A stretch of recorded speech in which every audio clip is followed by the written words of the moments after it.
YouTube. If you're watching on YouTube, then you obviously know who these beautiful people are, Duca and Roberta. But Duca and Roberta, why don't you tell us a little bit about who you are for the people who are watching on the Xantrex Facebook page? I'm Duca. I'm Roberta.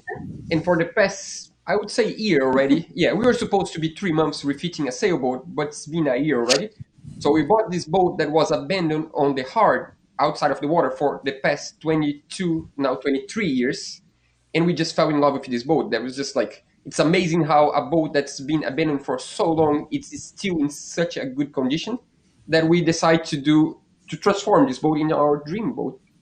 And now we are dealing with the electrical part. Yeah, that's true. Yeah, the reason why we're here today is because for the past month and a half, we've been redoing the entire 110 system on the sailboat, inverter charger and solar panels, to the whole thing. And doing videos about that generates so many questions. Yeah. I mean, you can say that because she answered all the questions.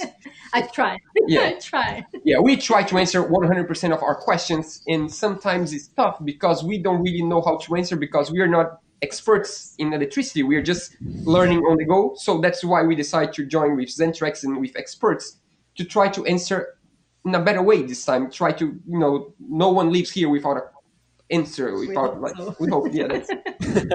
Well, we're going to start officially in about 4 minutes, but if you have a question for Duca and Roberta or for Don or Wesley from Xantrex, just go ahead and leave it in the comments. We're going to get to as many questions as we can. Also, please give us a thumbs up or leave a comment and let us know that you can actually hear us, because we want to make sure that we are coming through with our audio. Can you see us? We see people from Fort Lauderdale, from Germany, from Ontario, Canada, from Pennsylvania, from Washington State, from Sweden, from Somali.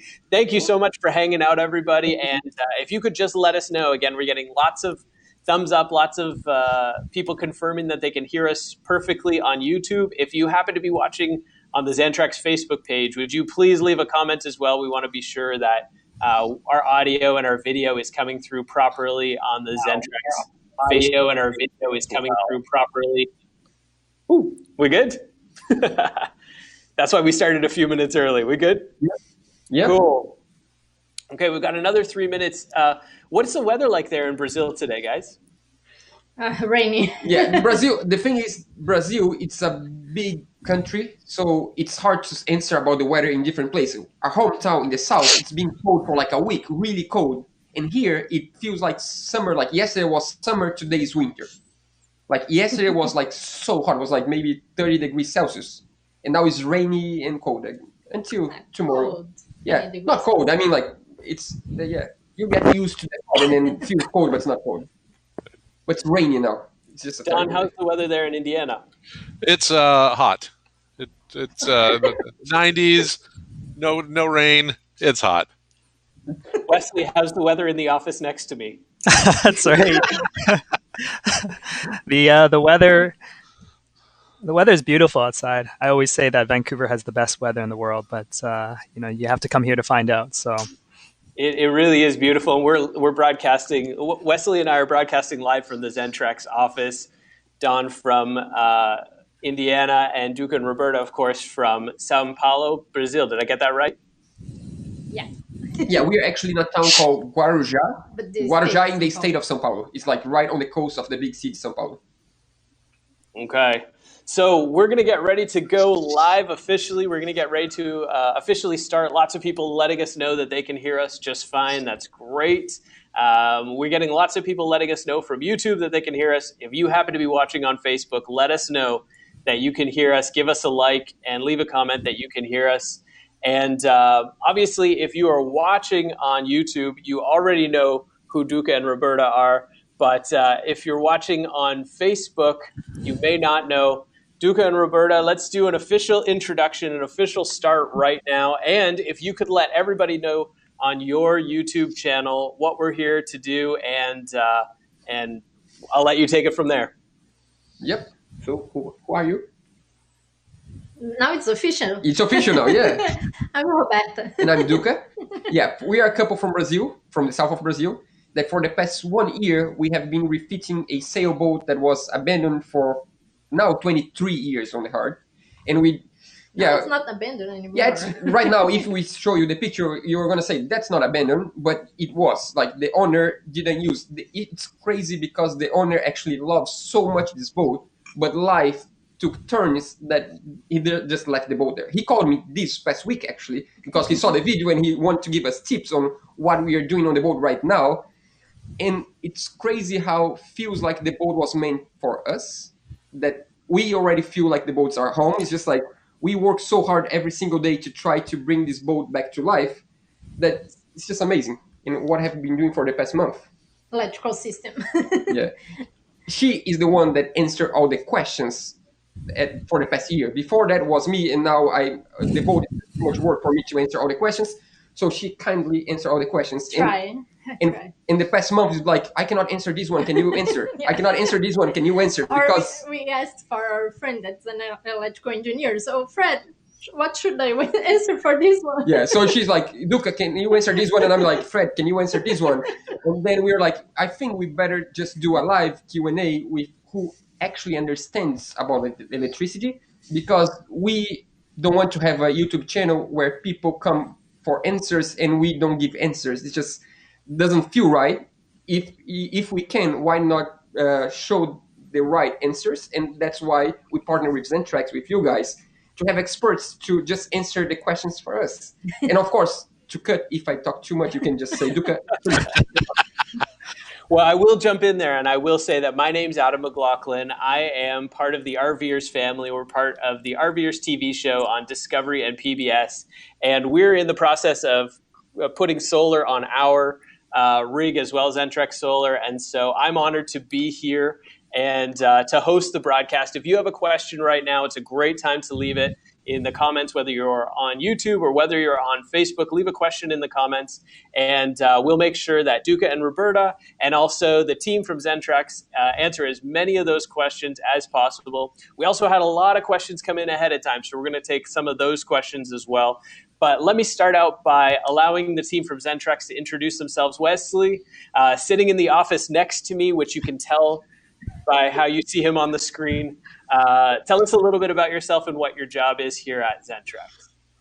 Hello, everyone. My name is Wesley, and I'm a product manager with Xantrex, and I look after our solar program. And I'm very excited to be here with Duca and Roberta and Adam and Don, and to be able to answer all of your questions. And I'm here to help and here to help you understand a little bit more about the solar today. So.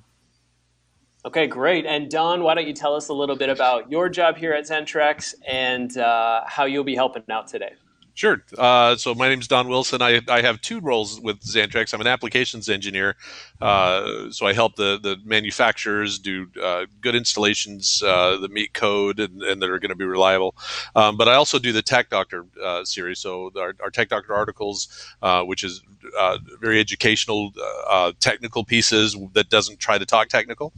I've been doing this about 20 years and 25 years in mobile electrical systems.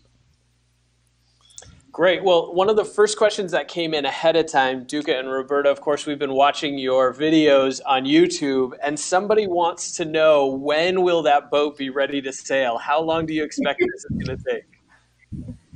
It's an interesting question, actually. Yeah, our goal for the past month was to give Roberta as a birthday gift next week, next Thursday, in a week from today, to splash the boat as a birthday gift.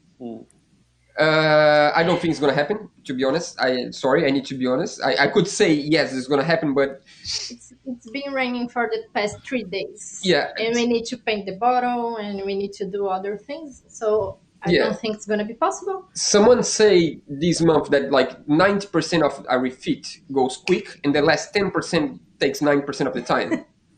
So right now, we are just like on, when you need one screw and you take like, you lose one afternoon because you need to go back to the store because you have like one clamp for the hose that today right before, like an hour ago, we went to the store to buy 4 clamps for hose and they had 3, they didn't have 4.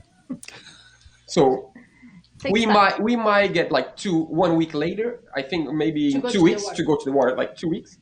But then we need to order the sails and we need to spend a little bit more time on the marina and then we are going to sail. Yeah, I think we're going to spend another month or two on the marina doing tests, going for a day sail to try the boat, and then coming back, try the engine for hours in front of the marina, and then it's just like like maybe 1 or 2 months in the marina to get used to the boat and to see if everything's working properly, and then we set sail south to our hometown because we told our family that we were going to leave for 3 months, and we've been a year away.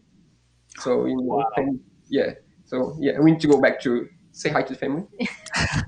So Ken from YouTube is asking, in light of that question, do you have any thoughts of things you would have done differently now that you're this far into the process? We would plan better the refit, right? Yeah, I mean like the order of things you do. Because as we thought we were going to take 3 months to do the entire project, we were like, what's the longest project? To paint the boat. So painting the boat is going to take 3 months.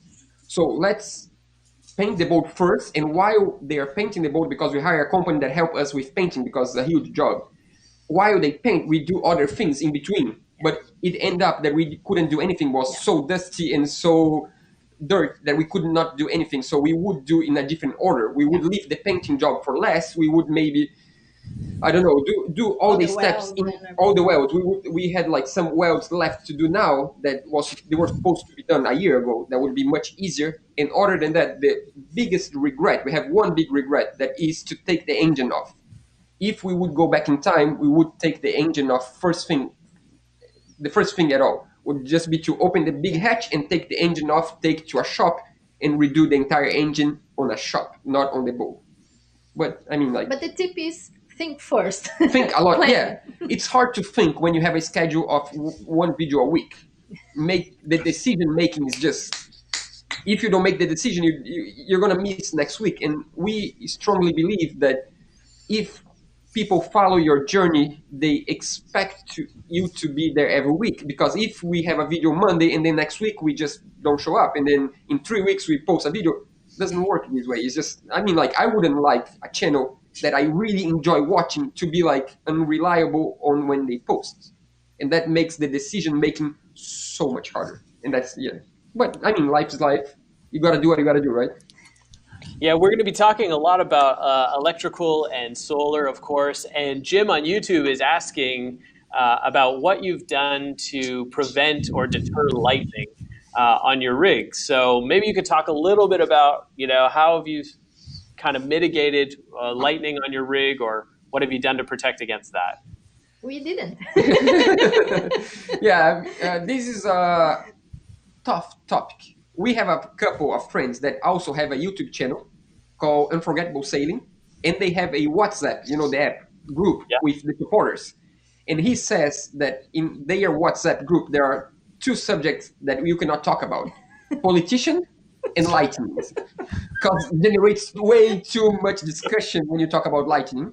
I mean, I wish there is one equipment that is a simple, a simple antenna that you put on the top of the mast that supposedly spreads the lightning, but we cannot buy it in Brazil. We won't find for sale in Brazil. In the US, it costs like maybe $100. And if it was possible for us to have, I would install that one. But we just don't have the option. Maybe once we start traveling, we might buy that. For now, it's just how you call in electricity, a cage. Like if the light, Faraday cage. Faraday cage.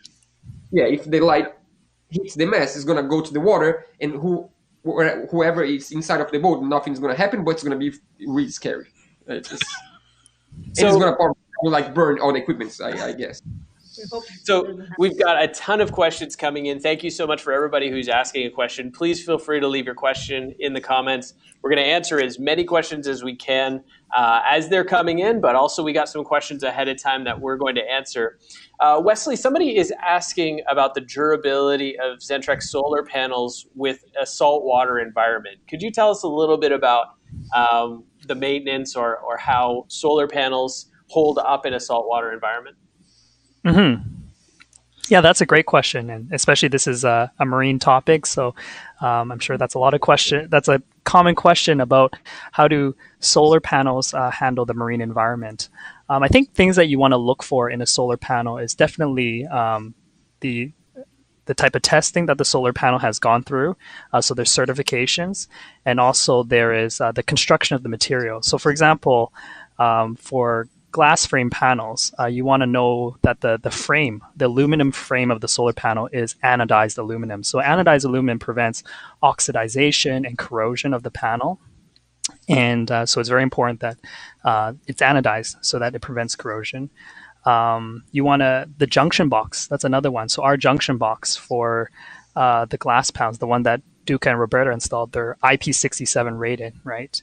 That being said, I don't recommend you submerge a solar panel underwater. You never do that. And as far as testing is concerned, you want to look for safety certification. So UL certification is very valuable to know that it's been tested safely to the highest standards in the PV industry.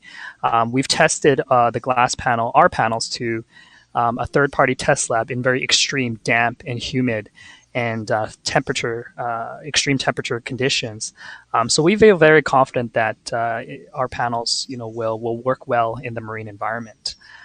As far as maintenance is concerned, very little maintenance. I would say the only maintenance is really just cleaning the top of your panel from time to time, because a panel is only as good as sunlight reaching the solar cells.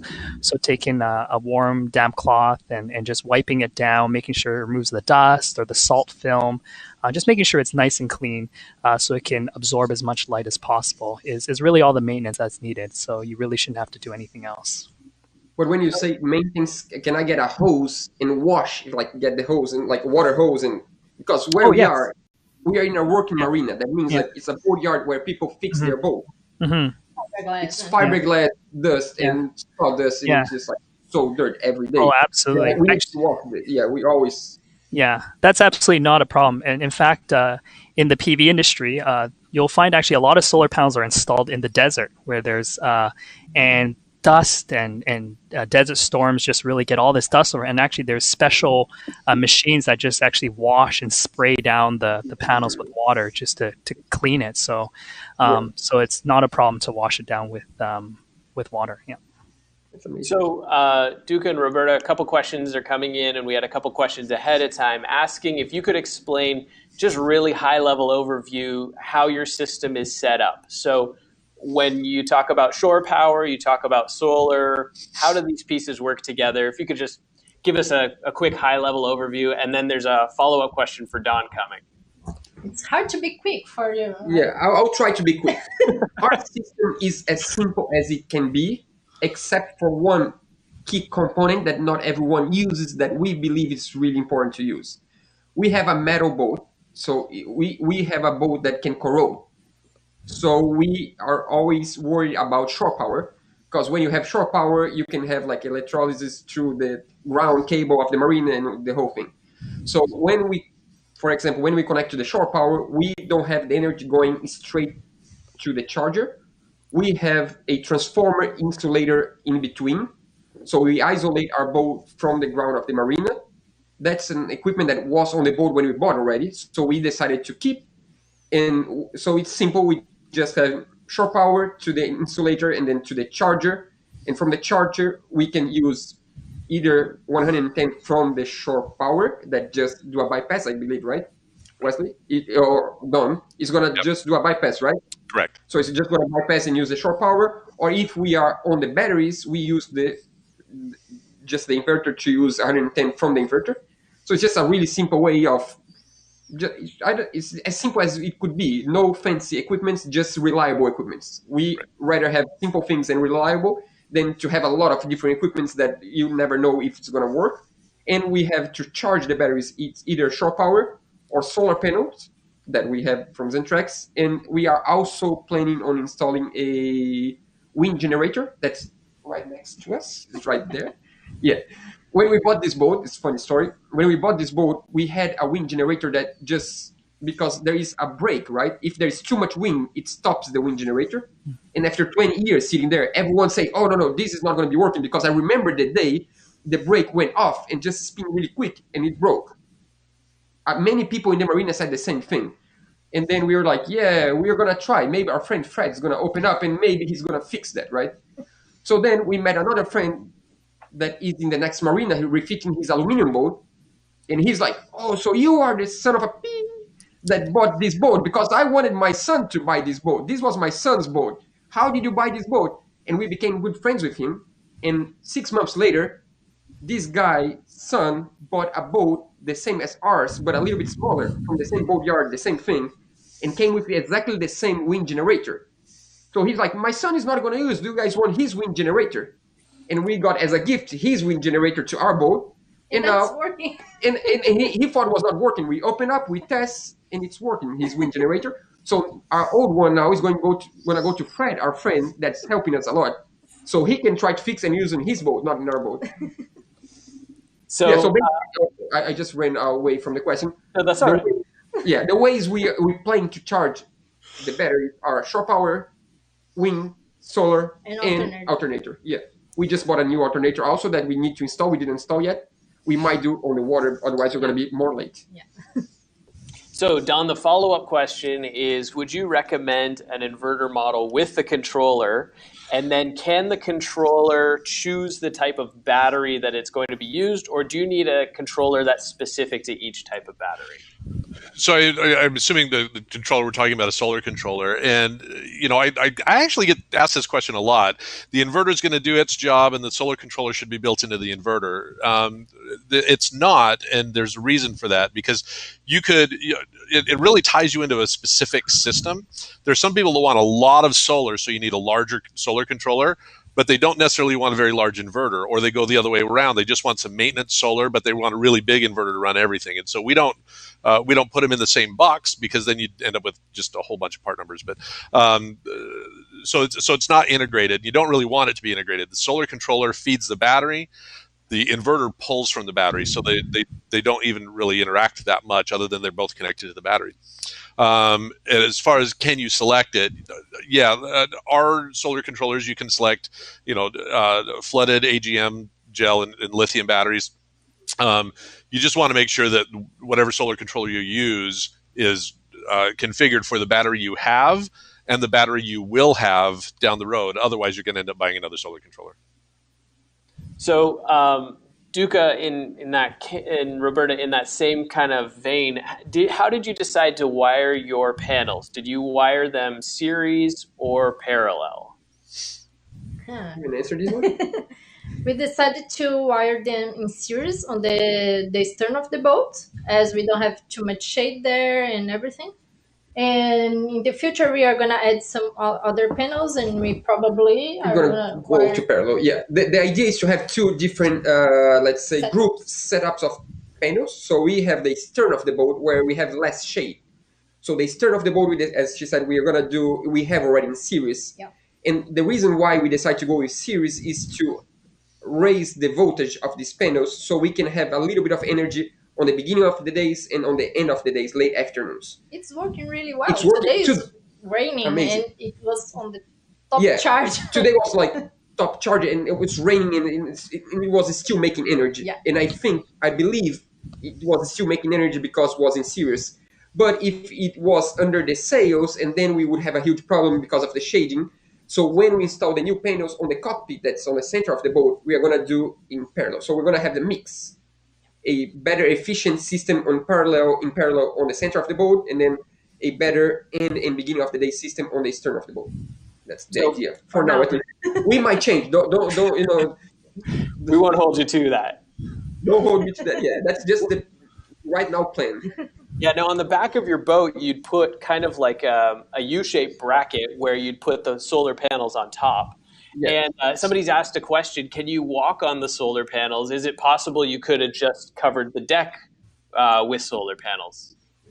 Wesley, that's good for you. Actually, the glass one, of course not. The glass one, no way. The ones we have right now, impossible. You're going to just break. I don't know if the flexible, maybe I wouldn't do that. Yeah, I generally don't recommend walking on panels at all.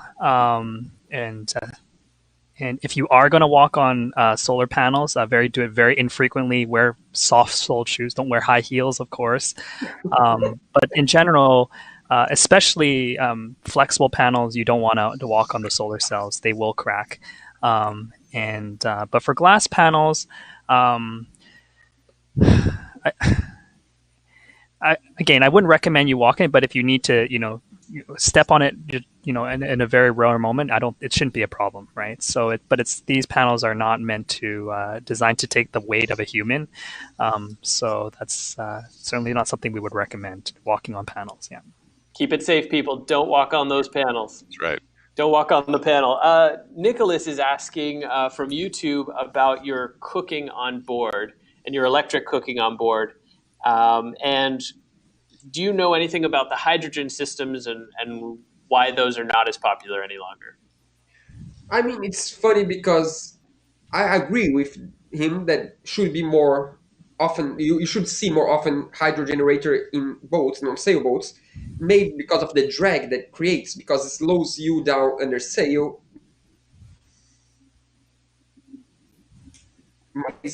There are small boats that they go electric, and in the electric motor already generates, like it's like regen they call. So you regenerate energy with your main engine, main motor, electric motor. In our case, we don't have it. And I think you asked about induction cooking also, right? Yep. Yeah. So we plan in a long, like middle term, to have induction cooking on the boat.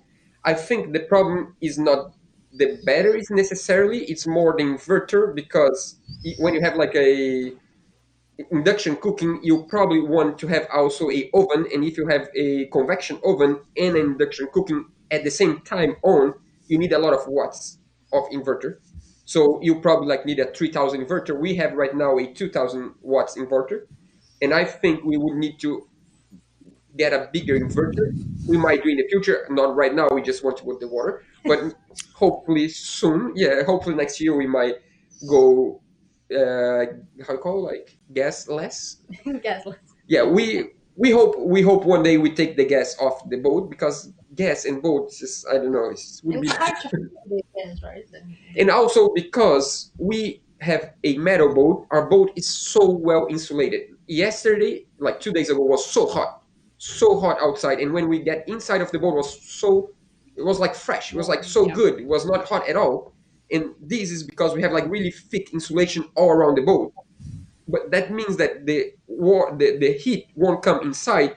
But if you generate heat inside of the boat, it won't go out also. So that means if you have a regular gas cooking system, you generate a lot of heat inside of the boat. And that's just not good. If you have induction cooking, you generate a lot less heat on the boat, because you just heat the pan itself. So that's why we want to have induction cooking. So Brad on Facebook is asking, and this is kind of related to how much electricity or energy you're using. Brad is asking, how many panels do you have, and how many amp hours do you use in a day?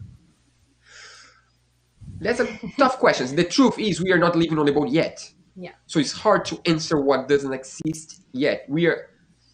For the past month, we are being like keeping an eye on what we are doing, and try to keep away from shore power as much as possible, to try to understand what, like, if we turn, for example, if we turn a vacuum on that's 110, or in how much we consume on everything we do. Right now, we don't have enough solar. Right now, we only have 300 watts of solar, but Three panels of. 3 times 100. Yeah. But the plan is to add another 3 on the same spot and another 3 on the cockpit. So that means we want to triple the amount of panels we have right now. So our plan is to get to 900 watts of solar with 600 amp hours of lithium batteries, and I think that's going to be really enough for us. And it's the space we have. We don't have more than this. Yeah, I mean, like, we wish we could have more solar panels. We just don't have the space for it, because it's it's a balance. You need to balance the amount of space you have with the amount, and you never forget that you're on a boat. You're not on a huge house. Mm. You need to get used to that, because some people move to a boat thinking they need to have 100% what they have on a huge house. But the truth is, you're downsizing from a house to a boat. It's a boat. Remember, it's a boat. So we can get as big as we can, but we have a limit. We cannot go like we don't have on our boat space for 2,000 watts of solar. We wish we had, but we just don't. So somebody, Jason on YouTube, is asking if you chose lithium batteries or if you have a different type of battery, and how you made that choice. For now, we have regular marine batteries. How they it's call not marine. it? It's the regular Acid, car. acid.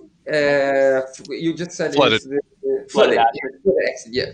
That's what we have because that's what's available for us right now. But we are replacing them for lithium maybe a month from now. Yeah. That's coming from the US because here you In won't Brazil, find. it's really hard to find them. In Brazil, it's normal for boats to have car batteries. Yeah. But like there is one battery company that say that's a boat. It's the same battery. They just put the name boat on to say that this model is specific for boats, but it's exactly the same as your car. It's more sealed, no? Yeah, they. I think it's almost the same. It's just to charge more, but we have just floated batteries right now. We are gonna replace for lithium, and then we keep saying Fred all the time, but Fred is our friend that's also refitting a boat on the next marina that he moved to our apartment right now because of COVID. So he's been living with us for like the past 3 months, and he's probably gonna keep our old batteries to his boat.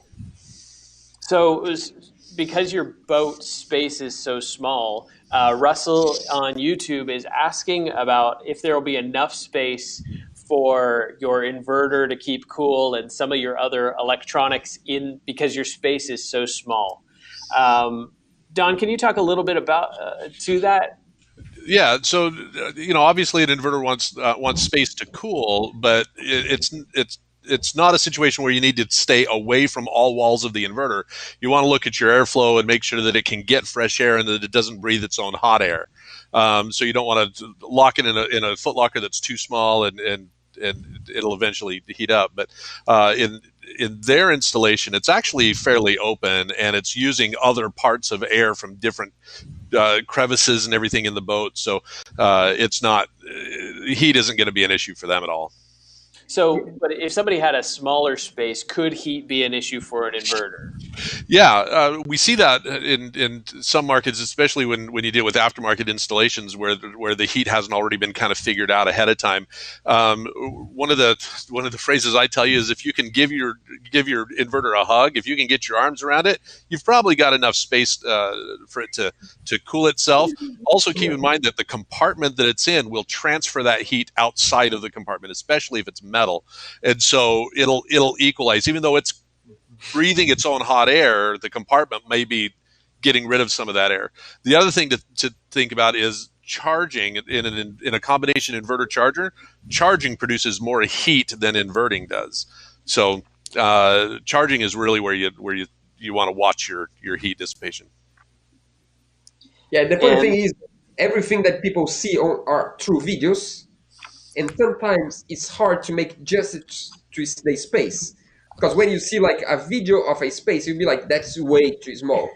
But in reality, there are plenty, the opening is really big for the inverter charger. What doesn't mean that it's small for me to go inside, but I'm much bigger than an inverter charger.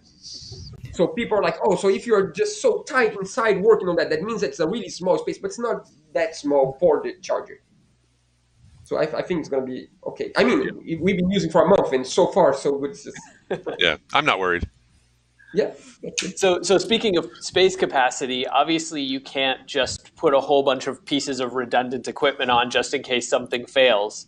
So unless you tow a second boat behind you. But is there... how did you decide which pieces of equipment you wanted to have redundancy and which pieces you didn't feel it was necessary? We didn't yet. We are gonna talk to you guys before we do this. Yeah, I mean, like redundancy. Like for example, I think what you need to have redundancy is things that your life depend on. For example, my life don't depend on an inverter. It's really good for my life, but if I stay out 1 month without an inverter, I can still have solar panels that charge my batteries. That I can have a GPS or something. It's good. Bilge pump. If I have water coming inside of the boat, I need a pump to pump the water off. So I cannot have one bilge pump. I need to have 2 bilge pumps. So this boat used to have just one bilge pump. We just electrical one. We have like a manual bilge pump and one electrical. Now we have 2 electricals in case one electrical fails, because it's a situation where you do need, if you don't have a pump, you sink.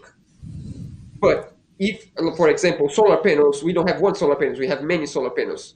So I think it's, I mean, like, just as you said, if we started having 3 of everything, we need 2 boats. It's just, I mean, like, I think first of all you need to choose the right equipment that you can trust more. I'm not saying that it's never going to fail. Of course, everything can fail, but the quality of the equipment you use makes a lot harder for failing. So we, first of all, we decide on equipments that we believe is not going to fail, and that's mainly the reason why we chose Xantrex. Is we didn't even know Xantrex before, but when we bought the boat, the day one, we spent 3 hours with the former owner presenting us every single corner of the boat. He opened up every single cabinet. And when he showed me, oh, and underneath here, there is a inverter charger, his eyes were like shiny. He was like smiling, and I'm serious. I have a film on our cell phone. Yeah. He was really excited. He was like, this is just magical, because I connect to the shore power and connect my batteries. And and he's like so excited. I'm like, hopefully this is still working, because I want this equipment, because he's so excited about that. I want this to work. And then we thought it was not working, and that's when we contacted Xantrex. Like, guys, the thing is, we have equipment that you guys built like 25 years ago, and we want your advice. Should we fix that? Should we get a more modern one? And when we got our more modern inverter charger, we realized that our old one was actually still working. That's crazy. Our friend charged his batteries yesterday using the old unit, to be honest. And so that's reliable. It's been sitting without turning on for 23 years, and it still works. So, I mean, like. So just had a question come in just now, actually, from Duca and Roberta for Don, and they want to know, what would you recommend for redundancies in their solar panel system? I would recommend that you don't need redundancies. Our inverters will last forever. We've actually done some things in the model that Duke and Roberta have in their boat. We've kind of changed some of the things that we've traditionally done, and one of the things is that our transfer relay is in its default position is in pass-through. So even if you do have some kind of catastrophic failure, you can still plug into shore and it'll pass it through. Historically, inverters were always resting on the inverter side. So if you had a catastrophic failure, you plug in, you get nothing. So we've done some things. Plus, the inverter that they're using now is actually very reliable. So I would not recommend redundancing anything on your electrical system. So sorry? I feel more confident now. So somebody is asking about their motorhome. Don, maybe you could give a quick a way that you could understand the difference between PWM, MPPT charge controllers, and then which one is Duca and Roberta using, and why was that the recommendation in their case? So PWM stands for pulse width modulated, and all that means is the solar panels will produce a higher voltage than your batteries can take. So what the solar controllers will do is it'll turn them on, the pass-through, turn it on and then turn it off, and then turn it on, turn it off, and do it. It does it very fast, and then it filters it out. And so you get kind of a little bit less of the peak voltage, and it works for the output. If you want the voltage to drop, the off time is a little bit longer than the on time. And the problem with those is you're getting this much wattage out of your solar panels, and you're getting that much wattage when it's on, but zero when it's off. And so you lose an awful lot of your potential when you're trying to use a PWM solar controller. They're less expensive, and so they're a good option for certain people. An MPPT works a little bit differently. MPPT stands for maximum power point tracking. And what that'll do is that'll bring the solar panels in. One of the benefits of MPPT is you can actually run all your solar panels in series, so you can bring it in at really high voltages, 70 volts, 100 volts. And what it'll do is it'll put it through a DC to DC power supply and actually control the output voltage based on the maximum power point. So it starts to draw current until your solar panels start to suffer a little bit, and that says that's our maximum power point, and it'll start using that to charge the batteries. MPPTs tend to be a little more expensive, but instead of losing 30% of your energy in a PWM, you lose about 7% of your energy in an MPPT. And so you could actually go with a larger, you magically create a larger solar system by just pulling out a PWM and putting in an MPPT. You can gain some energy that way. I believe the one that they're using is our MPPT. And and the cost of the MPPTs have come down. They used to be a lot more expensive than PWMs, but the cost gap is narrowing a little bit lately. But I definitely recommend the MPPTs, just because you get everything you can get out of that solar panel, and because you're bringing it in at higher voltages, even at low light levels. Like with a PWM, if you get low light levels, as soon as your panels are below that 14-volt level, the PWMs can't charge your batteries anymore. But with MPPTs, because you're automatically at a much higher voltage, they'll take any input from, like I said, 100 volts down to about 16, 17 volts, and it'll use whatever it can. So even at low light levels, an MPPT will give you much more energy to your batteries. Yeah, so, and we could not install in series with an PWM, right? The way we installed, right. With a PWM. PWMs have to be much closer to the output voltage. Yeah. And also because we are gonna use lithium batteries. Yeah, we need also we the way we design our system is to get ready to when we are ready to install lithium batteries. So we are just deciding on every equipment that is that we can use with lithium, even though we don't have lithium yet. It's like what I was saying before. Get a solar controller that works for the battery you have, and that'll work for the battery system you'll have down the road. So yeah. So in light of that, it doesn't sound like these components or these pieces need to be switched out all that often. Wesley, somebody's asking about the life of some of the components between the panels, the inverter, chargers. What do you typically recommend is the life cycle of this type of equipment? Yeah, so I'll speak to the solar panels first. Solar panels definitely, as long as you don't abuse them, they can last quite a long time. And in the PV industry, typical warranties can go from 10 years to 25 years. And also the different types of solar panels. If you have a flexible solar panel versus a glass solar panel, typically glass solar panels will be more durable than flexible solar panels, just in the nature of the fact that you can bend flexible panels. They're more prone to solar cell cracks, and so the durability is not as good compared to glass panels. For the charge controllers, I would expect them, just like our inverter charger, to last forever. We offer a 5-year warranty on our charge controllers, and it just, especially they're meant to be installed indoors. So, of course, if you install them outdoors, then it's not intended for that type of environment. So, I would imagine the life expectancy would be less than if it was installed indoors. So, so it depends, but I would say the equipment that Roberta and Duca have installed, should last for many, many years. Yeah. So, Robert, go ahead. No, sorry, no. No, you're good. Go for it.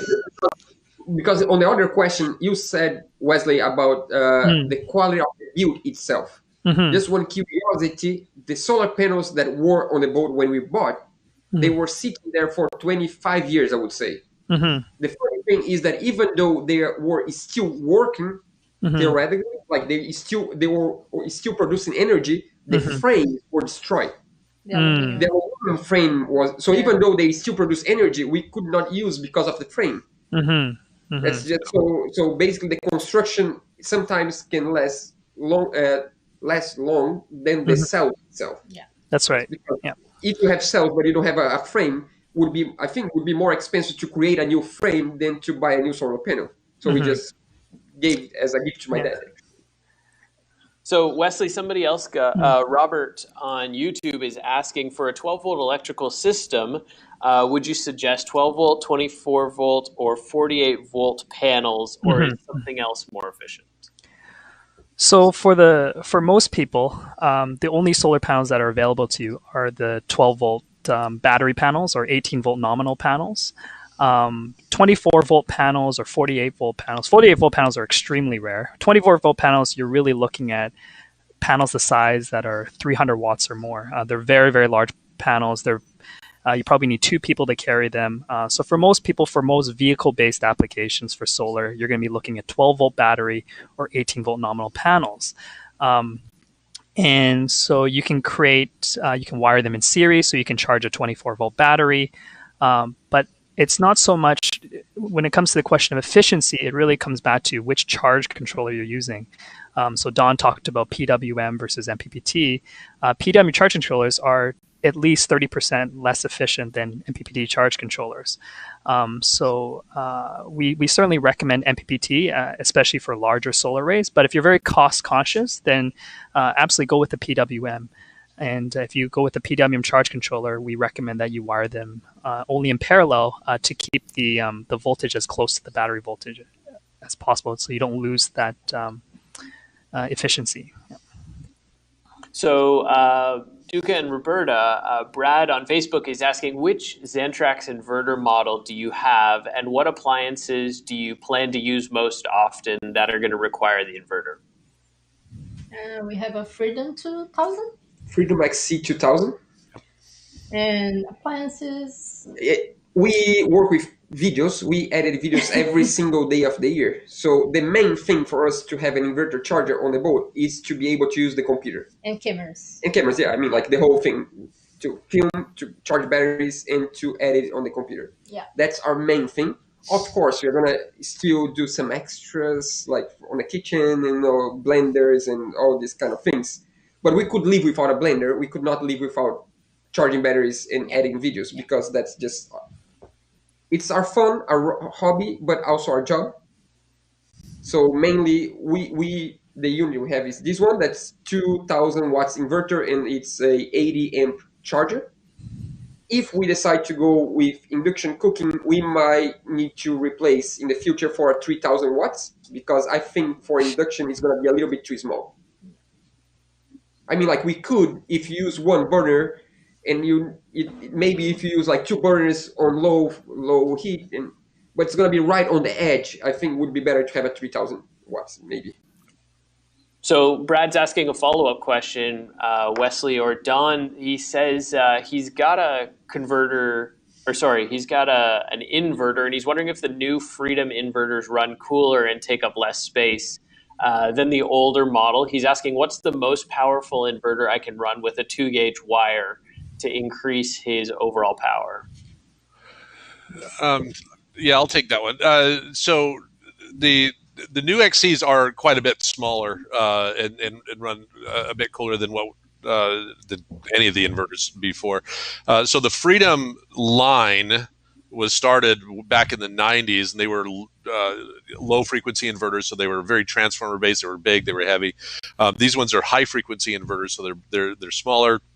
They're a lot more thermally forgiving and a bit more efficient. But as far as 2-gauge wire, that's a difficult one to answer, because there's so many other things involved, like how long is that 2-gauge wire?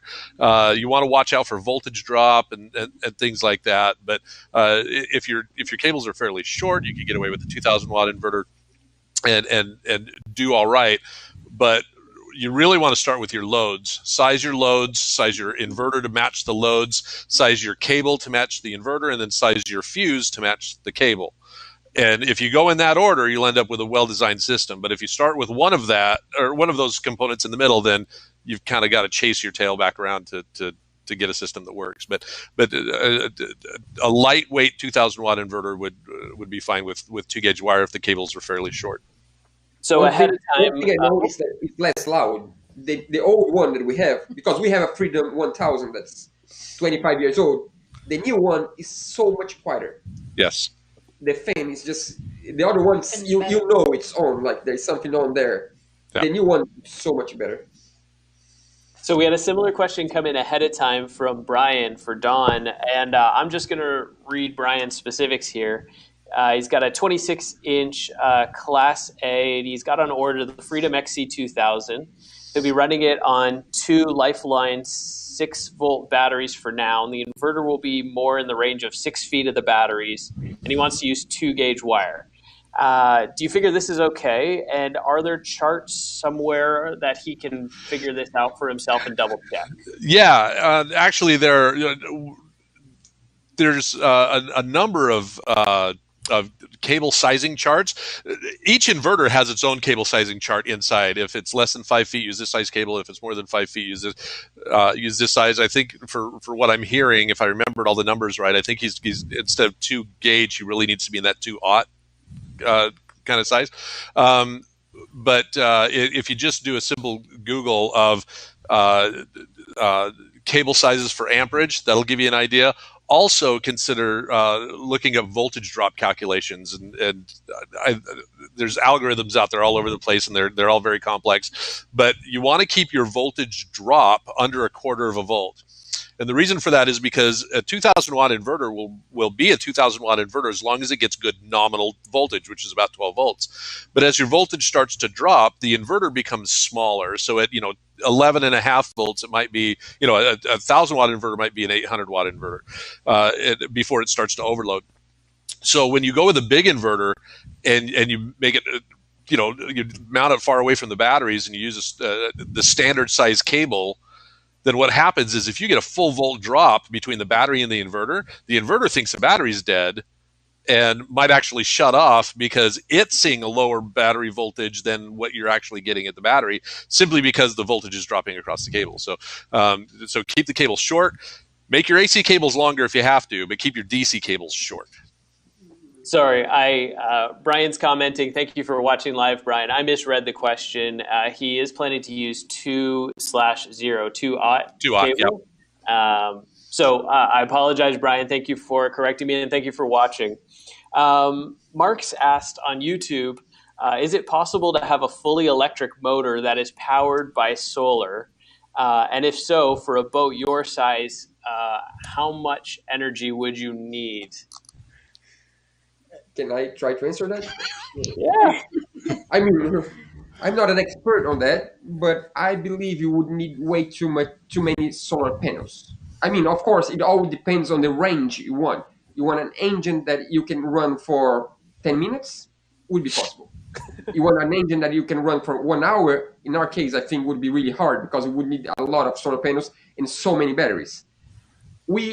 That's like a huge discussion. That's more of a, how do I say, like a conceptual way of thinking. Like some people think that a sailboat should only sail and should not even have an engine. Some people think that for safety you should have a reliable engine, that when you need, the engine is there. Some people think that when there is too much wind, you should not rely on the engine, you should rely on the sails. And I do agree with these kind of thoughts also. But I think I don't want an engine that I can only run for 10 minutes, because sometimes it might help you to have an engine that runs for 1 hour or 2 or 3 or 4.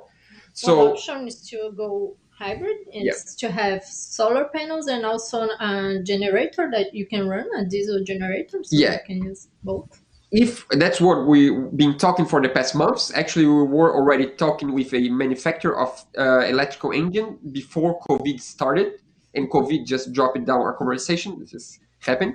But our idea was to have a hybrid system, to have a modern diesel generator plus an electrical engine. And some people would say, but why should you do that? So you still have a diesel engine.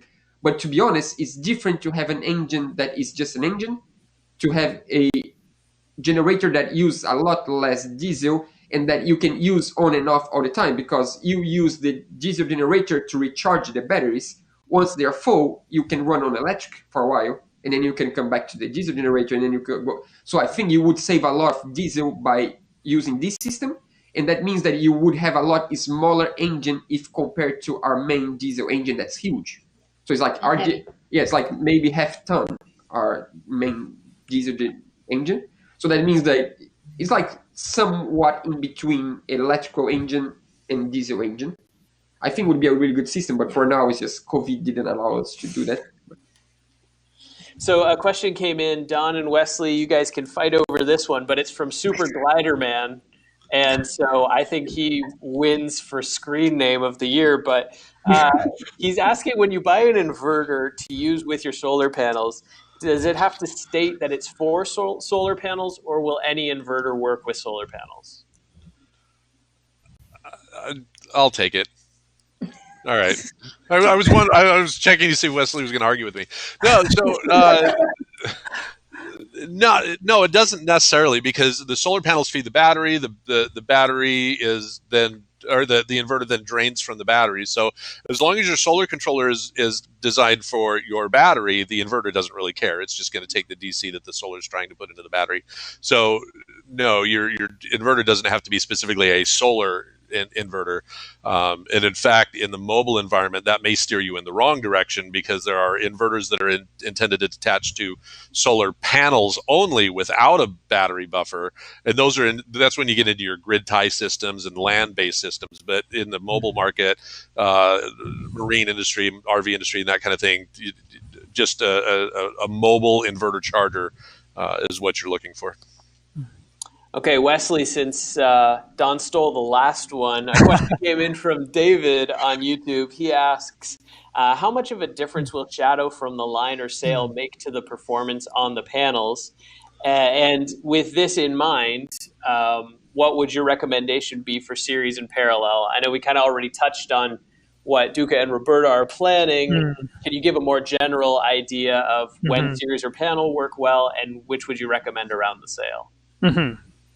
Yeah, that's a great question. So it's a very common question I get. What impact does shading have on how solar panels are wired?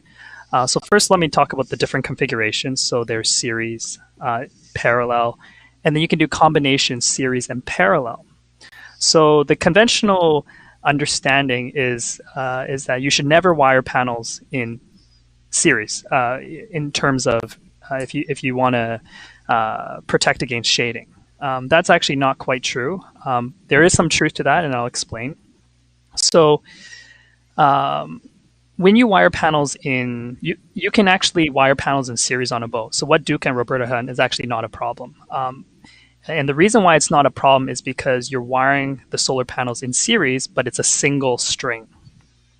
A single string means a string is just a series of solar panels wired in series. So a number of panels just wired positive, negative, positive, negative, positive, negative to one another. So if one of the panels is shaded, the other two panels that are wired in series with it will actually continue to work. And current will continually flow from the panels to the charge controller to the battery, as long as the voltage of the solar array is higher than the battery. So that's actually not a problem. Where that conventional understanding of if I shade a panel and the other panels are completely wiped out in a string, that comes from the combination series parallel in large solar arrays where there are multiple strings in a solar array. So if you have a solar string, let's say that's 100 volts, and then a second string that's another 100 volts. If one of the panels in the first string is shaded, and let's say the voltage of the string goes down to 75, the entire string is knocked out because it can't compete with the higher voltage second string, which is at 100 volts. So the entire string is actually not able to produce power. But because Duca and Roberta only have a single string, so if one of the panels is shaded, the other two panels will actually continue to work and provide power. So whether you can actually have series or parallel, and especially for a boat, you're not typically going to have a very large solar system, so it's actually okay to wire your panels in series. What's more important is actually to the placement of your panels. Placing an area where it's unobstructed, where there's less shadows, where it's in a more open space. You can wire them in parallel. You can have multiple charge controllers. So there's a numbers of ways that you can do this. So that to avoid shading, but it's what Duke and Roberta have done is actually not a problem and it should work fine for them. Yeah. So another question came in, Wesley. Actually, a few people on YouTube, somebody on Facebook, and then a question that came in ahead of time for you is, what improvements do you see in the next generations of solar panel as far as weight, capacity, ratio, marine resistance, recycling? And do you anticipate those to be step-by steps, or do you anticipate a large jump towards improvements? This is a great question. So solar is gaining a lot of traction. It's gaining a lot of interest. So traditionally, it's been used for just residential homes or for utility power plant applications. But now we're seeing more niche applications like mobile vehicles. So that's required a different type of solar panel. And you're starting to see that in, for example, flexible solar panels that are lightweight, can be installed on curved surfaces. And so these are specifically designed for those applications. And that's part of that next generation, is just the ability to mount on various types of surfaces. With regards to efficiency of solar panels, solar panel efficiency is very, very incremental. So there is a theoretical limit called the Shockley-Quasar limit that actually limits the maximum solar efficiency theoretical limit of a solar silicon cell up to 32%. But for the majority of solar panel manufacturers, the most they can get out of a commercial grade solar panel, out of a solar cell, is 24%. So over time, year after year, you're starting to see like incremental improvements to that efficiency. But it's very hard to imagine 5 years from now we're going to get double the amount of power in the same square footage. But what's more important is actually the cost of solar is coming down over time.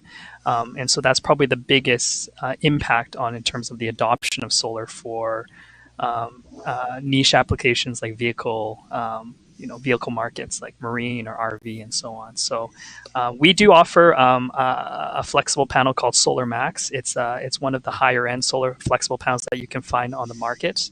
And the unique feature about that, it has many multi-wires across the solar cell. So basically it adds redundancy, and so that current can continue to flow through multiple pathways, even if there's incremental micro cracks in the cell. So the solar panel will really continue to produce power despite any micro cracks over usage of time. And so it's a very unique feature about from that flexible, and it adds a lot of longevity and years to the life of that solar panel. So technology like that you'll continue to see more and more popular over the years. So definitely keep an eye on, and Xantrex is working to bring the best and latest solar panel products to everyone. So Gary is asking on YouTube, Duca and Roberta, have you considered putting panels on the side of the boat so that sunlight might reflect off the water or get caught in the side of the boat? And tell us a little bit about if you've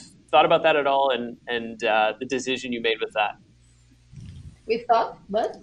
Yeah, we thought there are some boats that they do like on the side that you can control like this. Like you can put on the guardrail, and then you can just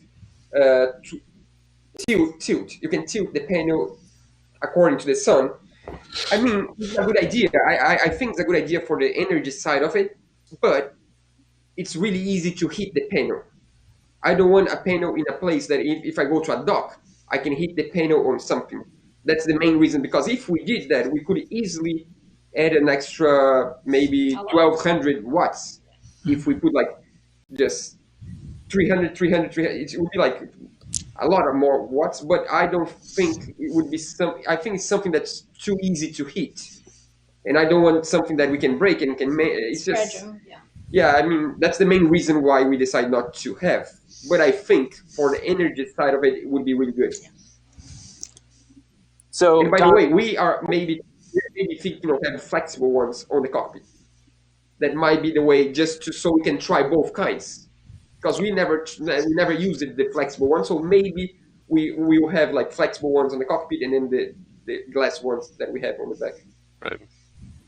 Don, someone is asking if it's possible to damage the electrical system by connecting solar first and then the batteries.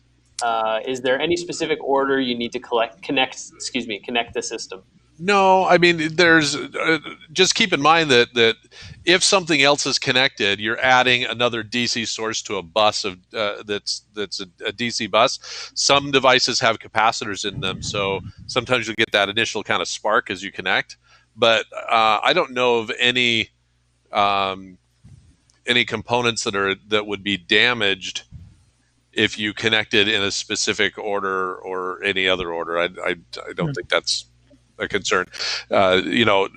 But when you talk about connecting, there are some things you need to consider. If you have solar and you're working on the electrical system, don't just disconnect your battery, because you could disconnect your battery, start working on your 110 volt system, but what's happening is your inverter is getting DC from the solar panels and still inverting, and so you still have live wires. So something to consider, but no, it's not going to affect the system by hooking it up in a different order. Go for it. Yeah, I have a question also about that. So every time, because we have a metal boat, right? So every time we need to weld something to the boat, I unhook the batteries. I always disconnect the batteries because I don't know exactly how, I don't know how to explain, but I would have problem because of the electricity of the welding.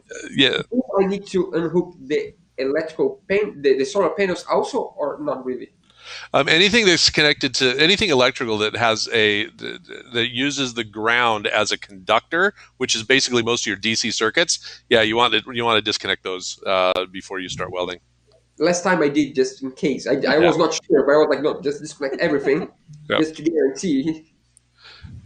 So Duca and Roberta, obviously there are lots of people who spend time on boats and they don't choose solar, or they don't have a necessity for solar, but obviously in your case it is.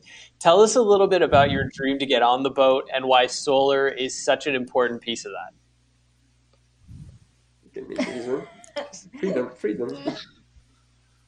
I mean, for me, I just keep dreaming right now with the day that we anchor somewhere and we add an episode on the computer using solar.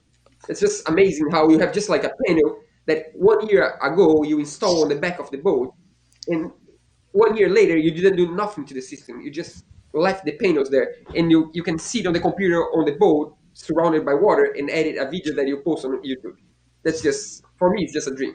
I mean, it's just like, I think it's the ultimate freedom to have something that you don't give maintenance to. Because if you have a diesel generator, every 6 months you need to change oil and filter and this and that, and it breaks and blah, blah, blah, blah, blah.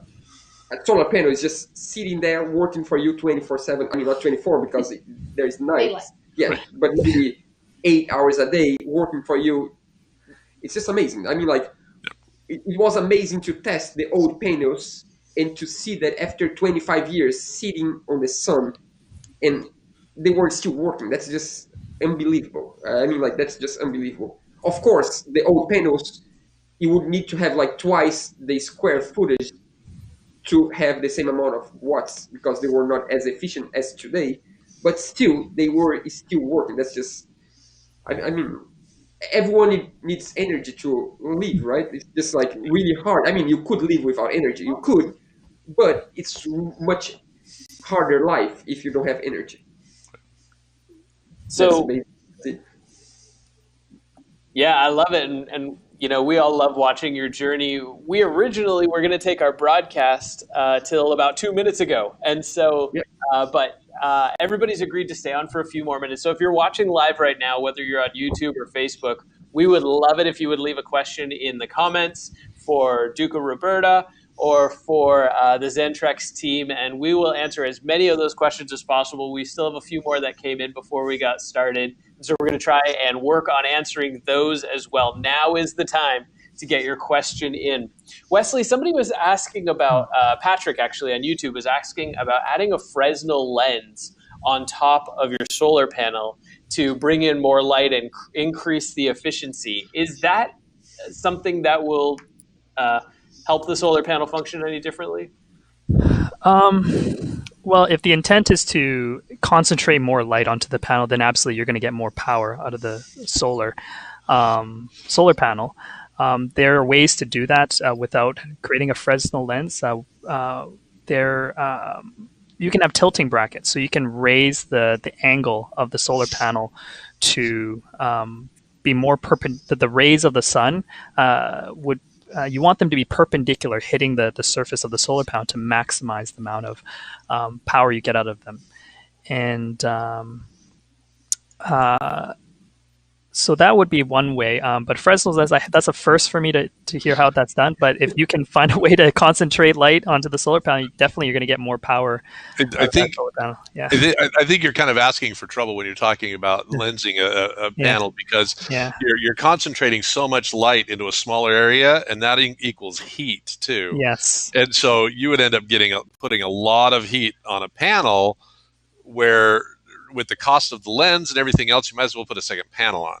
Yeah. Just seems like a simpler solution. But that would be my concern is how much heat is going on the panel, and are you going to end up melting things? Because there's a lot of YouTube channels out there where they use these lenses to melt nickels. Yeah. Doesn't seem like a good idea. Yeah, someone commented in one of our videos saying that if we have like a little bit of water on the top, that creates like a lens because of the film thing of water. I don't know if it's true, but they said that if there is a really thin film of water, it helps to the same. Yeah, just what you're talking. Just I'm not sure if it's true or not, but. Yeah, so Don made a great point that it's panels are less efficient the hotter they get. In fact, most electronics are. They're less efficient the hotter it gets. So you do want to be careful of concentrating light and that heat buildup on the panel. And we do have temperature limits. Solar panel manufacturers will put temperature limits on the data sheet. So you want to make sure that the panel doesn't exceed that. Yeah. So Don Ed asked a question ahead of time. He said he's already got a system in place, but he wants to replace the batteries with lithium. What else should he consider in his system? What else does he need to check? Okay, so the first thing to check is anything that charges the battery. So if you have a solar controller, if you have a battery charger, if you have an alternator that's charging that battery, you want to make sure that they're configured for lithium. Now that's the downside. The things he can look forward to with lithium, and I'm a huge fan of lithium, is one of the lighter weight, the longer run times, the longer lifespan. Lithium has all kinds of benefits, and even some benefits a lot of people don't think about, like the higher static voltage. A lead-based battery is full in the high to mid 12s. 12.6, 12.7, and dead at about 10.5. So that's a huge voltage variance. So, fans and lights that are designed to work on 12 volts are designed to work on 12 volts. Well, when you put them on 10.5 volts or 11 volts, they tend to work harder. But with lithium batteries, their whole charge cycle is between 12.1 and 13.1. So their lowest voltage at dead or almost dead is still higher than 12 volts. So all your motors will work more efficiently, your lights work better, they don't produce as much heat. So there's all kinds of benefits to going to lithium. But the one that most people focus on is if you pull out lithium and put in the same volume or pull out lead and put in the same volume of lithium, you'll typically more than double your actual runtime during the day. So lithiums are great. So, John is asking kind of in that same vein, both for Don and also for Duca and Roberta, how can you be sure, or how have you figured out that you have enough battery capacity? Is there any way that you've tested that or figured out how much you needed, and that's how you decided how much to put in? If the lights turn off at dinner time, that's not enough battery. I mean, let's put it this way. I think everything we use on the boat nowadays are more efficient than they used to be 20 years ago. For example, we replaced 100% of our lights last month to LED. So we run a test. We left one halogen light and we replaced the rest just so we could test how many amps I get from one bulb, old one, and all the rest. Our entire boat on was equivalent to 2 light bulbs back on the days. That means that we save so much energy just replacing everything we have to LED. That's just amazing. That's one thing. Of course, on the other hand, we use more often the computer than they used to use back on the days. But we ran a calculation of what we plan to use and everything. The whole thing. So we believe we use less energy now than they used to use on the same boat. We need less energy now than 25 years ago when they used the boat. So this boat used to have only 200 No, two. 4 batteries. No, there was 4 batteries of 50. It was like 200 amp hours of batteries for service only. Now we replace for 600, and we're going to replace for 600 lithium batteries. So that means that we have like, you can multiply, it's like maybe 6 times more batteries than they used to have. And the autopilot nowadays use less energy. The GPS use less energy. The radar use a lot less energy. So everything we are adding to the boat is like energy. It's more smart. Use less power. And of course, as Roberta said, we did a list. We want to have this. We want to have that. We may use Xantrex. We have like a lot of like discussion with friends with the whole thing. We believe it's enough. We believe it's more than enough. I think we have even more than we needed, but we have the space for. I think it's going to be good. If it's not enough, we can always fix later. It's not the end of the world. Like the boat is like a living organism that you can grow as you go and as you feel it's necessary. As my dad's friend, my dad has a friend that always tell me, Duca, this boat is not going to go to the moon, or your tiny house is not going to go to the moon. You're not working for NASA. You don't need to be 100%. If you're 70%, the last 30%, you can grow as you go, and you can get better, and you can learn and be more organic. You can learn what you need when you need, because you only know what you need when you need. It's just hard to predict 100%. You're like on the RV full time now. You know much more now than 2 years ago, don't you? Oh yeah. Like 2 years ago, it was like just like a thought. It was like, I believe I need that. I believe I need that. And now we're like, oh, these I thought I wanted. I don't need that. Or these I didn't believe I wanted, and now I need that. So I think time will tell, and time will show if we're right or not. And we have no problem on doing mistakes. That's the main thing. Just learn with it and just keep going. So Don, would you recommend a power planning audit? How would you perform that? Is there a less anecdotal way, a more exact way, or is the lifestyle version of let's try it and build what we need? No, I think so. In their situation, they haven't been on the boat yet, so they're trying to make some educated guesses.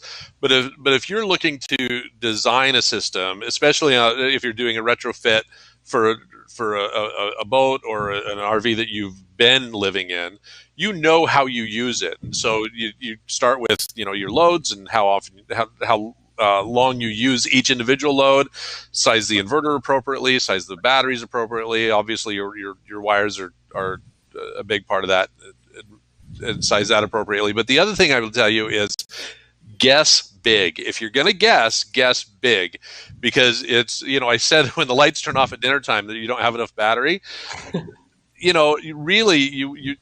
It's better to have a slightly larger than you need system than the annoyance of a slightly smaller system than you need. So yeah, just guess big. Yeah, I remember when I was a kid. I don't know if my dad, I think my dad is watching. When I was a kid, we used to have a 35-foot sailboat with me, my brother, my sister, my stepmom, and my dad. And he would always be, turn off the lights. You cannot keep the lights on. And I was a kid. I didn't really understand that. And now that we bought a boat, that we replaced the old lights for LED, I totally understand, because one light of the old kind is just like wastes so much energy. It's just amazing. And now I think it's much easier to deal with batteries nowadays than it was 20 years ago. I think people like us that are starting now are lucky, because 25 years ago, life was a lot harder to deal with the use of energy. I think now it's getting better and better and better. So questions come in a couple times on YouTube and also ahead of time in the questions that came in asking about the cost of solar panels and the cost of batteries. And Don and Wesley, would you anticipate that there's going to be a cost decrease in the next 5 years on solar panels and batteries? Tell you what, Wesley, you take panels, I'll take batteries. Sounds good. Do you want to go first? Yeah. Okay. Oh, you want me to go first? All right, sir. So the lithium batteries, I don't think you're going to see an increase in the next little while, and I say that because lithium batteries, the cost per watt hour has already come down a little bit as lithium technology is getting better and better. And there are a lot of lithium technologies, by the way. You've got lithium cobalts, which are better for cars and drones, and lithium iron phosphates, which are better for this kind of application where it's stationary energy storage, less volatile, not as prone to fires and things like that. And so when you're talking about a marine battery, lithium iron phosphate is definitely the way to go for all of those reasons. But the other thing is now popularity of lithium batteries, especially the lithium iron phosphates, are growing quickly, which is going to make demand decide the price. And so I don't think you'll see a drop in lithium battery prices in the short term. I think if you're looking forward 10 years, that kind of thing, they're going to do the same thing as the AGMs. I mean, AGM batteries, when they first started, they were really expensive, and then they dropped, and then they leveled out. And then they dropped again, and now they're a little bit more expensive than your traditional flooded. I think we're in that leveled out spot right now. So I'll anticipate a price drop in 10 years, but not in 5. Wesley, what about solar panels? Yes, so similar to Don's comment, solar panels are every year they're growing in terms of their adoption, and as more people are buying solar and the demand increases, the cost will inevitably go down.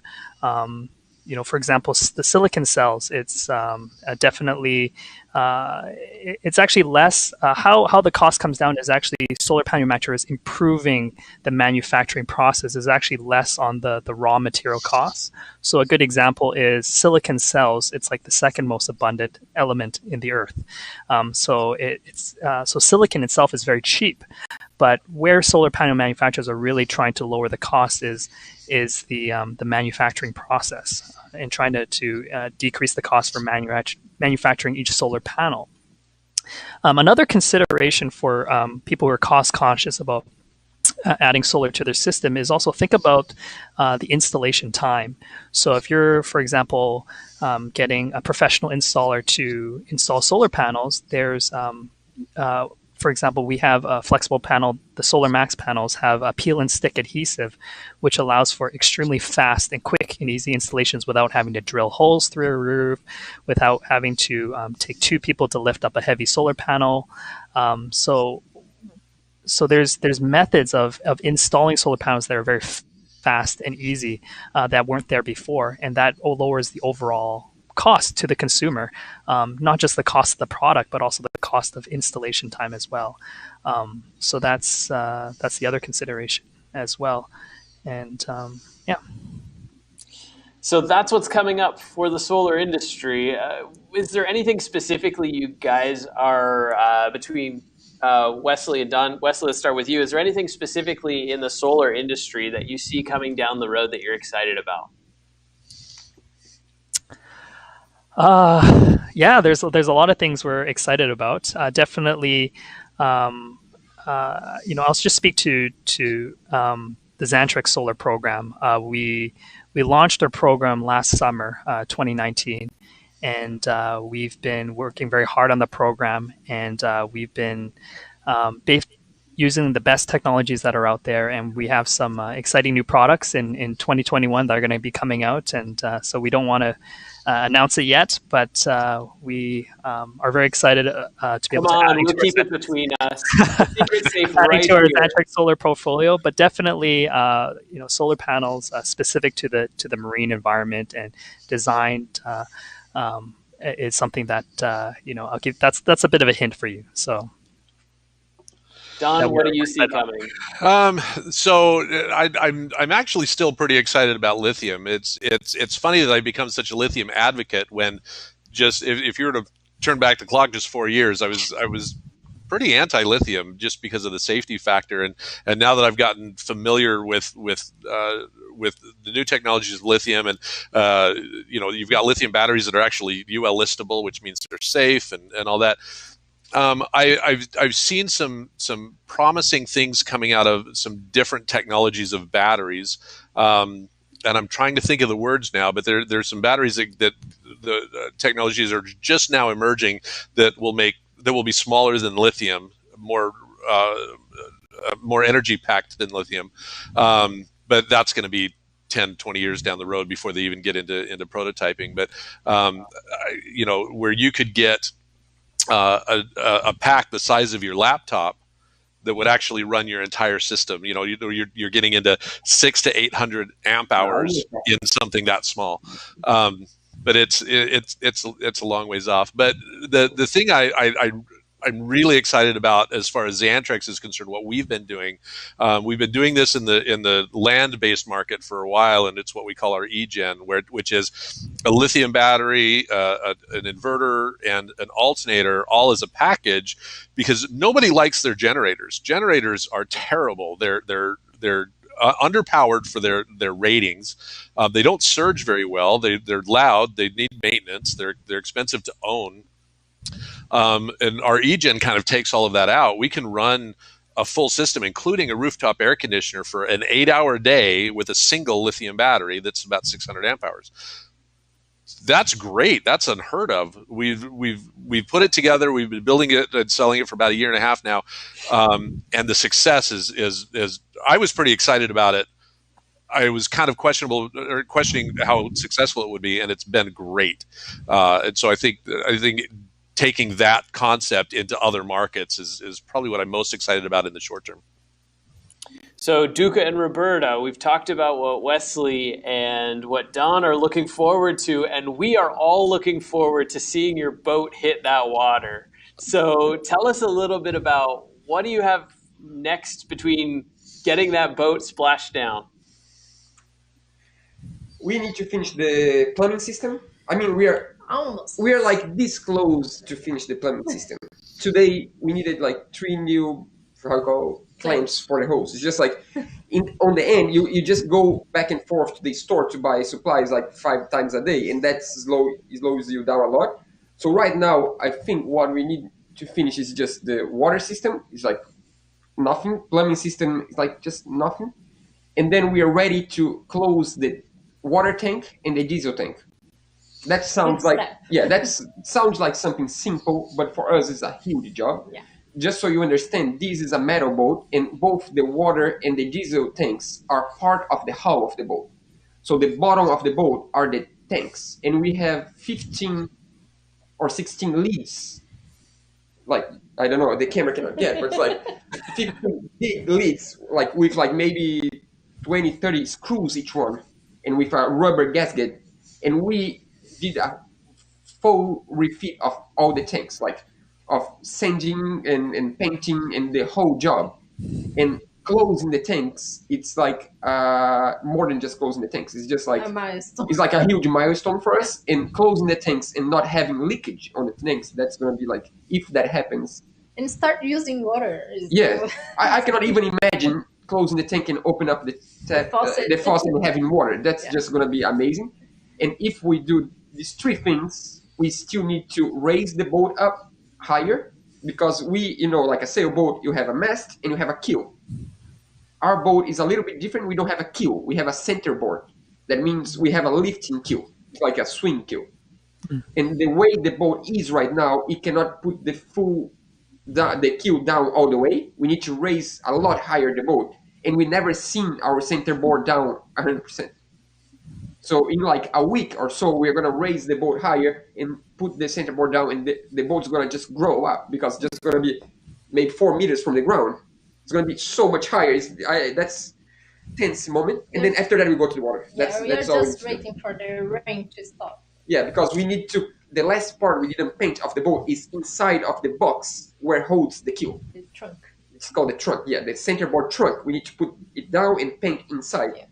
And that's a tricky job that we didn't do yet. That's going to be hopefully start next week, I think. Kind of. And that's it. And then we go. So I want to thank you guys for joining us, and for Xantrex for having Don and Wesley, and for inviting me. It's been a real blast. Duca and Roberta, if somebody wants to find out more about what you're doing, they want to see more about your renovation on the boat, obviously YouTube, where they're watching right now, but where else can they track you down? What's the best place for them to get more information about what you're up to? I think our Instagram, right? Anyway, Instagram website. We have a website. She's complaining to me for the past 1 week. She wants to build a new website, and I'm like, do you want to go to the water or you want a new website? Because I cannot do all at once. We do have a website. I love our website. She says it's too slow. Roberta thinks it's too slow, and for the last 2 days she's just like trying to find out how to build a website because she really wants a new website, and I'm like, people don't check websites anymore. They just check YouTube and Instagram. They don't care about the website. But we do have a website, and we have an email on the website. That's oddlifecrafting@gmail.com. And our Facebook account. Our Facebook, we have a Facebook group. You can find facebook.com/oddlifecrafting.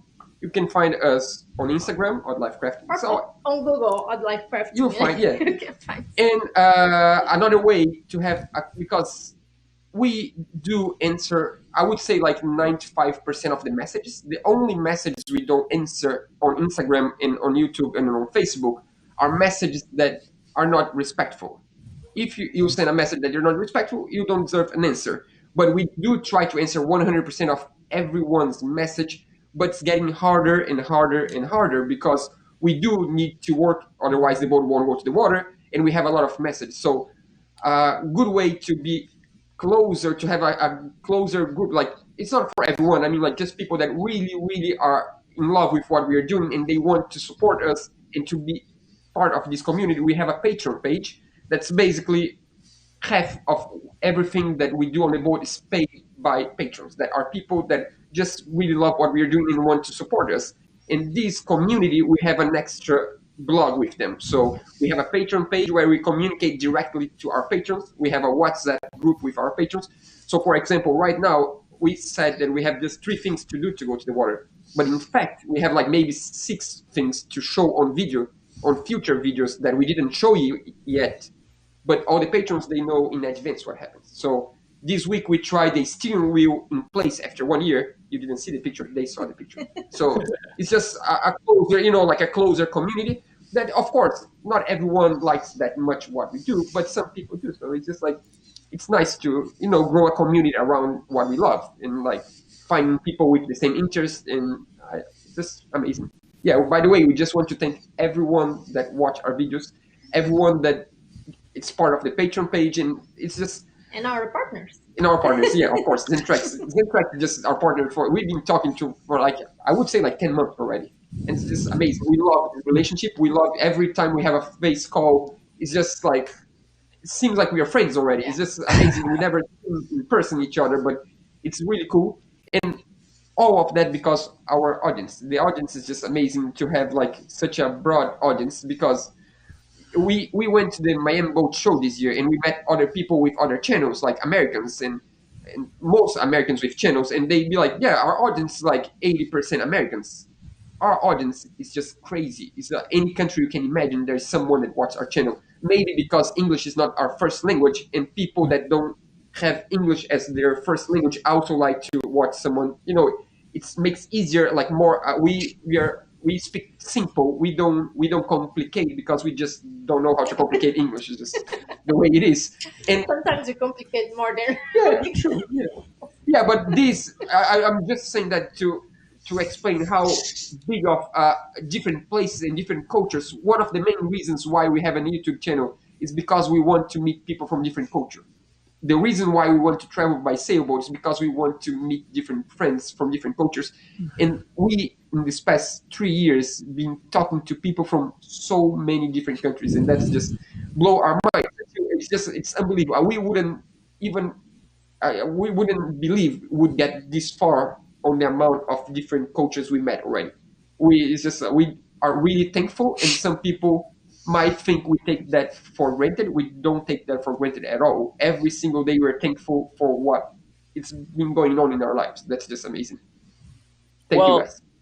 Thank you so much also to everybody who left a question. I know we didn't get to all the questions, and maybe you're watching this afterwards, after we're not currently live anymore. If you're watching it afterward, please leave a question, and the Xantrex team and Duca and Roberta will do their best to answer all those questions right here on Facebook and YouTube. Duca and Roberta, thank you so much for joining us from Brazil. Don Wilson, thank you so much for joining us from Indiana. Wesley, thank you so much for joining us from the office next to me. And my name's Adam McLaughlin. Thank you, everybody, for hanging out today. We had a ton of fun. We'll see you again soon. Guys, thanks so much. Thank you, guys. You're awesome.